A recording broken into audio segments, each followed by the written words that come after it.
नमस्कार। क्या आप देख रहे हैं ये खूबसूरत सजावट जो एफआरपी से बनाई गई है।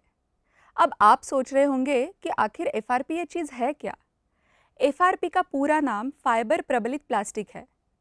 अब ये प्रबलित माने क्या? तो प्रबलित वो चीज़ है जिसका उपयोग किसी वस्तु को मजबूत धारण करने के लिए किया जाता है।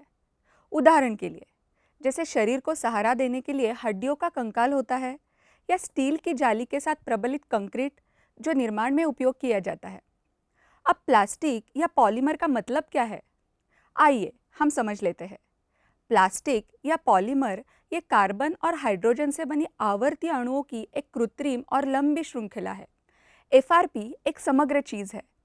अब यह समग्र चीज़ यानी कि कंपोजिट क्या होती है? कुछ ऐसा जो विभिन्न घटकों को मिलाकर बनाया जाता है। उदाहरण के लिए, फाइबर प्रबलित शीट और प्लास्टिक या पॉलीमर का उपयोग करके एफआरपी शीट बनाती है। एफआरपी में फाइबर ग्लास, कार्बन, अमाइड और बेसॉल्ट जैसे शीट का उपयोग आमतौर पर आधार के रूप में किया जाता है, जबकि epoxy, vinyl ester, polyester thermosetting plastic का उपयोग प्लास्टिक के रूप में किया जाता है।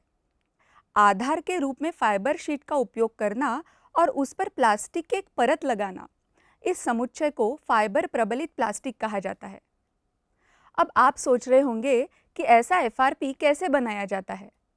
इससे पहले आपको उत्पाद की ढलाई यानी कि कास्टिंग प्रक्रिया को समझने की ज़रूरत है। ढलाई में उस वस्तु का एक साँचा होता है जिस चीज़ को आप बनाना चाहते हो। उस सामग्री को डालने के लिए एक कैविटी यानी कि खोखली जगह होती है, जिसमें पिघला हुआ धातु, तरल प्लास्टिक, प्लास्टर ऑफ पेरिस या फिर मिट्टी डाली जाती है। एक बार डाली गई सामग्री जब गाढ़ी हो जाती है तो आपका मनचाहा आकार मिल जाता है। ढलाई के भी भिन्न भिन्न प्रकार है। एफआरपी कास्टिंग में आप जिस चीज़ को एफआरपी में बनाना चाहते हैं उसका मोल्ड ले सकते हैं और उस पर फाइबर शीट और प्लास्टिक की एक परत लगा सकते हैं। अब मैं आपको विभिन्न प्रकार की एफआरपी ढलाई यानी कि कास्टिंग के बारे में बताऊंगी, जो इस प्रकार है: hand layup, spray up method, filament winding, match die moulding, pultrusion, resin transfer moulding, reaction injection moulding. तो हम चीज़ों को एफआरपी में क्यों बनाते हैं, चलो देखते हैं। तो चलिए इसके कुछ फ़ायदे और नुकसान के बारे में भी देखते हैं। अब इसके फ़ायदे क्या है? सबसे अहम फ़ायदा ये है कि एफआरपी से बनी चीज़ें एकदम वज़न में हल्की होती है।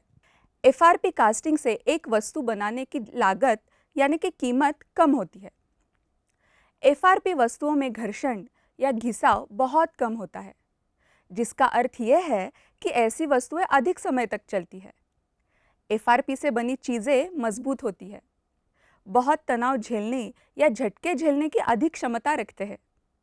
एफआरपी में हवा की नमी और तापमान के आधार पर वस्तुओं का आकार ज़्यादा नहीं बदलता। अब नुकसान देखते हैं। स्वाभाविक रूप से खराब एफआरपी सामग्री को विघटित होने में लंबा समय लगता है। तो आप इस तरह के एफआरपी से बनी हुई वस्तुओं का इस्तेमाल कहाँ देखते हैं? आमतौर पर एफआरपी का उपयोग निर्माण सामग्री, कमरे की इंसुलेशन दीवारों, कार्यालय केबिन, एयर कंडीशनर, विभिन्न मशीनरी के स्पेयर पार्ट्स, 4 पहिया और 2 पहिया मोटर वाहनों में किया जाता है। एफआरपी कास्टिंग में व्यवसाय के क्या अवसर है, चलो देखते हैं। अगर हम एफआरपी कास्टिंग के लाभों को देखें तो हम एफआरपी से वो सब कुछ बना सकते हैं जो लकड़ी, सीमेंट या धातु से बनते थे, जिसका अर्थ ये है कि एफआरपी में हमें व्यवसाय के बहुत सारे अवसर हैं। मैं आपको विशेष रूप से ग्लास फाइबर प्रबलित प्लास्टिक के कास्टिंग में व्यवसाय के अवसरों के बारे में बताने जा रही हूँ। मुख्य रूप से ग्लास फाइबर प्रबलित प्लास्टिक के कास्टिंग में दरवाजे, खिड़कियाँ बनाना, मांग के अनुसार वायुरोधी आकार की शीट बनाना, घर के छत की पन्नी, इंसुलेशन शीट, मोटरसाइकिल के पुर्जे और सजावटी सामान बनाया जा सकता है। धन्यवाद।